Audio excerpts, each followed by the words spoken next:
ಸ್ನೇಹಿತರೆ ನಮಸ್ಕಾರ. ನಾನು ನಿಮ್ಮ ಮಳವಳ್ಳಿ ಸೂರಿ ಡೈರಿ ಯೂಟ್ಯೂಬ್ ಚಾನಲ್ಗೆ ನಿಮ್ಮೆಲ್ಲರಿಗೂ ಸ್ವಾಗತ ಸುಸ್ವಾಗತ. ಸ್ನೇಹಿತರೆ, ನಾನಿವಾಗ ಮಳವಳ್ಳಿ ಪಟ್ಟಣದ ಸಾರ್ವಜನಿಕ ಸರ್ಕಾರಿ ಆಸ್ಪತ್ರೆಯಲ್ಲಿದ್ದೀನಿ. ಇಲ್ಲಿ ಕಂಸಾಗರದ ಹಿರಿಯ ನಾಗರಿಕರೊಬ್ಬರಿಗೆ ಒಬ್ಬ ವ್ಯಕ್ತಿ ಮನಬಂದಂತೆ ಹಲ್ಲೆ ಮಾಡಿದ್ದಾನೆ. ಒಂದು ಜಮೀನಿನ ವಿವಾದದ ವಿಚಾರವಾಗಿ. ಬನ್ನಿ ಆ ಹಿರಿಯ ನಾಗರಿಕರು ಏನು ಹೇಳ್ತಾರೆ ಅಂತ ಕೇಳಿಸ್ಕೊಳ್ಳಿ ಸ್ನೇಹಿತರೆ. ತಾತ ಅವ್ರ ನಿಮ್ಮ ಹೆಸರು? ಹುಟ್ಸ್ವಾಮಿ.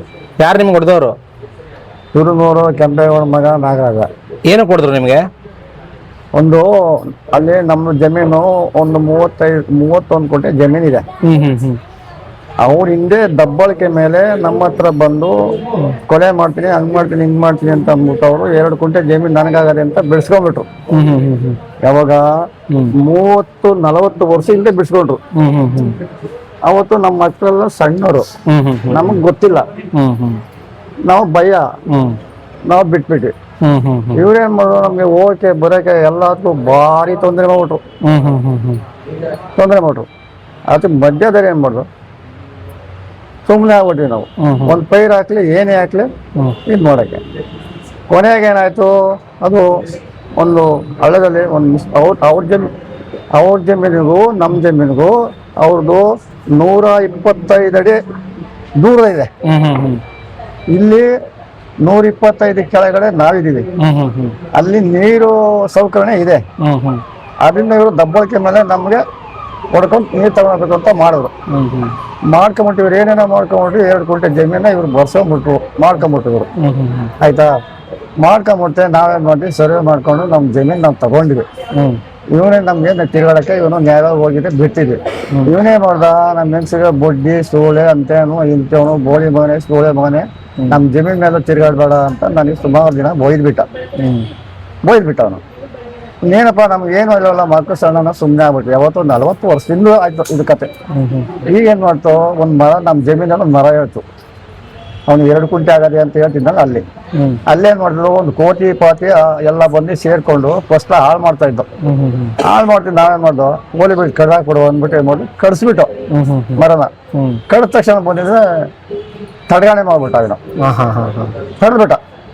ಯಾಕಪ್ಪ ತಡೀತಿ, ನಂದು ಜಮೀನಿದು, ನಿಂದಾದ್ಮೇಲೆ 2 ಕುಂಟೆ ಮೇಲೆ ನಿಮ್ಗೆ ಎಲ್ಲಿದೆ 9ನೇ ಸರ್ವೆ ನಂಬರಲ್ಲಿ ನಿಮ್ಗೆ ಎಲ್ಲಿ ಸ್ಯಾಂಕ್ಷನ್ ಆಗಿದೆ 2 ಕುಂಟೆ ಜಮೀನು ಆಗಿದೆ ಅಂತ ಹೇಳ್ತಾ ಇದ್ದೆ. ಹೌದಾ, ನೀನ್ ತಗೊಂಬಂದು ತಹಸೀಲ್ದಾರು DC ಇವೆಲ್ಲ ಕರ್ಕೊಂಬಂದು ನೀನು ಬಿಡಿಸ್ಕೊ ರೆಡಿ ಆಗಿದ್ದೀವಿ, ನಾವು ಬಿಡ್ಕೊಡೋ ರೆಡಿ ಆಗಿದ್ದೀವಿ ಅಂತ ಸುಮಾರದಿಂದ ಹೇಳೋದು. ಇವನು ಕೇಳಲಿಲ್ಲ, ಮರನ ಎತ್ತಿಸ್ಕೊಡ್ಲಿಲ್ಲ, ಇವನು ಕೇಳಲಿಲ್ಲ. ಆಮೇಲೆ ಏನ್ ಮಾಡ್ದ, ಬೇರೆ ಹಾಕೋದು, ಅದು ಹಾಕೋದು, ಗೇಟ್ ಹಾಕೋದು, ಹಿಂಗೆ ಮಾಡ್ಕೊಂಡು ಬಂದ ಇವನು. ಆಮೇಲೆ ನಾವೇನ್ ಮಾಡ್ದು, ಮರ ಬಿಟ್ಬಿಟ್ಟು ಈಗ ಉಳುಮೆ ಮಾಡ್ಬೇಕಲ್ಲ, ನಾವೇನ್ ಮಾಡ್ದು, ಒಂದು ಟ್ಯಾಕ್ಟರ್ ಕರ್ಕೊಂಡ್ಬಂದು ಕಡ್ಡಿ ಕಸ ಎಲ್ಲ ತಲೆ ಎಲ್ಲ ಕೋರ್ದು ಹಿಂದಕ್ಕೆ ಹಾಕ್ಬಿಟ್ಟು, ಮರ ಅಲ್ಲೇ ಬಿದ್ದಿದೆ ಹಾಕ್ಬಿಟ್ಟು ನಾವೇನ್ ಮಾಡ್ದು ಉಳುಮೆ ಹೋಗೋಣ ಅಂತ ಹೋದು. ಉಳುಮೆ ಅಂತ ನಾವು ನಮ್ಮ ಹೆಂಗಸು ಇಬ್ಬರು ಹೋದ್ವಿ. ಹೋದಾಗ ಇವನೇನ್ ಮಾಡ್ದ, ಬಂದು ಎಲ್ಲ ಕೂತ ನೋಡ್ಲಿಲ್ಲ. ಇನ್ನ ಕಡ್ಡಿ ಕಸ ಹಾಕೋದು ಹೋದಾಗ ಇವನೇನ್ ಮಾಡ್ದ, ಹಿಂದ್ಗಡೆ ಬಂದು ಒದ್ಬಿಟ್ಟ ನನಗೆ. ಹೋದ ತಕ್ಷಣ ಅದು ಬಿದ್ದುಬಿಟ್ಟೆ, ಈ ಬೆಳ್ಳು ಕಲ್ಲು ಒತ್ಬಿಡ್ತು. ತಾರ ಮರ ಎಲ್ಲೆಲ್ಲಿ ಬೇಕಲ್ಲೆಲ್ಲ ಗುದ್ಬಿಟ್ಟ ನನಗೆ. ಗೋಳಿ ಮನೆ ಈ ಕೆಲಸ ಮಾಡ್ತಾ ಇದೆಯಾ, ನಿಮ್ಮ ಮಕ್ಕಳು ಮುಂದೆ ಬಿಟ್ಕೊಂಡೇನು. ನಿಮ್ಮ ಹೊಡೆದವನಿಗೆ ವಯಸ್ಸೆಷ್ಟು? ಅವನಿಗೆ ಒಂದು 40 ವರ್ಷ ಆಗಿರ್ಬೇಕಲ್ಲ. 40 ವರ್ಷ ಆಗಿದೆ. ಹೇಳಿ. ನಿಮ್ಮ ವಯಸ್ಸೆಷ್ಟು? ನನಗೆ 83 ವರ್ಷ. ನಮ್ಮ ಸ್ಕೂಲ್ ಸರ್ಕಿಪೇಟಲ್ಲಿ ಇರೋದು 83 ವರ್ಷ. ಇಲ್ಲಿಗೆ ನನಗೆ ಸರ್, ಎಷ್ಟು ಗಂಟೆಲಿ ನಿಮ್ಗೆ ಹೊಡೆದಿದ್ದು ಇವತ್ತು ಅವರು? 3 ಗಂಟೆ 3:30 ಆಗಿರ್ಬೋದು ಬಹುಶಃ. 3 ಗಂಟೆ 3:30 ಆಗರೆ ಡಾಕ್ಟರ್ಗೆ ಇದೆಲ್ಲ ತೀರ್ಮಾನ ಆಗೋವರೆಗೂ ಉಳ್ಬೇಡ ಅಂದ್ಬಿಟ್ಟು ಆ ಹುಡುಗನ್ನ ಕಳಿಸ್ಬಿಟ್ಟ. ಇವನೇ ಎಲ್ಲ ತೀರ್ಮಾನ ಉಳ್ಬೇಡ ಕಣ, ಇವಮ್ಮ ಸರ್ವೆ ನಂಬರ್ ಎಷ್ಟು ಜಮೀನೆಲ್ಲ ಅತ್ಯಾಗವರೆಗೂ ಉಳ್ಬೇಡ ಕಣ ಅಂತ ಕಳಿಸ್ತಾ.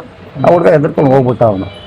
ಆಮೇಲೆ ಬಂದು ಇವನೇ ನಾನೇ ಮಾಡಿದೆ, ಬಾಯ್ ಬಿಡ್ಕೊಂಡು ನನ್ನ ಹೆಂಗಸು ದನ ಕಟ್ಟಕ್ಕೆ ಓಡ್ ಬಂದು ಇವಳು ಇದು ಮಾಡಿದ್ಲು, ಹಂಗೆ ಮಾಡ್ಬಿಟ್ಟೆ ಹಿಂಗೆ ಮಾಡ್ಬಿಟ್ಟೆ ಅಂತ. ಆವಾಗ ಇವಳಿಗೆ ಏನು ಮಾಡ್ದ, ಅಂತೆ ಮಂಟೆ ಈನಾಮವನವಾಗಿ 2-3 ದಿವಸ ಸುಮಾರು ಜಮೀನು ಮಾಡ್ಕೊಂತಾಗಲೂ ಬೈತಾವನೆ ನಮಗೆ. ಬಡ್ಡಿ ಸೂಳೆ, ನಿಮ್ಮ ಅಪ್ಪಂದೆ ಅಂತ ಬೈತ್ಲಿ ಅವನೇ ಇವನು. ನಿಮಗೆ ಮಾತ್ರ ಅಲ್ಲೇ ಮಾಡಿದ್ರ? ನಿಮ್ಮ ಶ್ರೀಮತಿಯವ್ರಿಗೂ ಅಲ್ಲೇ ಮಾಡಿದ್ರ? ಅವ್ರಿಗೂ ಹೊಡೆದ್ರ? ತಲೆ ಮೇಲೆ 2-3 ಏಟು ಹೊಡೆದ. ಆಯ್ತಾ? ಹೆಸರೇನವ ನಿಮ್ದು? ಸುಂದರಮ್ಮ ಅಂತ. ಯಾರು ಹೊಡೆದವ್ರು ನಿಮ್ಮ ಯಜಮಾನ್ರಿಗೆ? ಪುಡ್ಸ್ವಾಮಿ. ನಾಗರಾಜ ನಾಗರಾಜನವ್ರು ಹೊಡೆದದ್ದು. ನಿಮ್ಗೂ ಹೊಡೆದ್ರ? ನಾವು ದನ ಕಟ್ಟಕ್ ಹೋಗಿದ್ಮು. ಇವನ್ ಏನ್ ಮಾಡ್ತಾನೆ, ಸೋದೆ ತಗ್ತಾನೆ, ಬುಡ್ಡಿ ಇದ್ನೆ ಸೂಳೆ ಮಗನ ಅನ್ಕೊಂಡು ನಿನ್ನಿಂದ ತಂದೆ ಮಕ್ಕಳನ್ನ ಮುಂದ್ ಬಿಟ್ಕೊ ಬರ್ತಾ ಇದೀನಿ ಅಂತಂದೆ. ಇವನ್ಗೆ ಏನು ಒಡಿತಾ ಕೂತವನೆ, ಒದಿತಾ ಕೂತವನೆ. ಆಗ ದನನು ಬಿಟ್ಬಿಟ್ಟು ಓಡ್ ಬಂದಿ ನಾನು. ತೀರ್ಸ್ಬಿಟ್ರಲ್ಲಪ್ಪೋ ಅಂತ ಬಡ್ಕಂದಿ. ಸುತ್ತಮುತ್ತ ಯಾರು ಇಲ್ಲ, ನಮ್ಮೆ ಆಡದ್ ನನ್ನ ಅಮ್ಮಕ್ಕ ಓಡ್ ಬಂದ್ರು. ಓಡ್ ಬರೋದ್ರಲ್ಲಿ ಅಕ್ಕಪಕ್ಕದವ್ರೆಲ್ಲ ಬಂದ್ರು. ಆಡೋದ್ಗೆ ಬಿಟ್ಬಿಟ್ಟು ಬೇರೆ ಕಡೆ ಹೋಗಿ ನಿಂತ್ಕನ್ನ.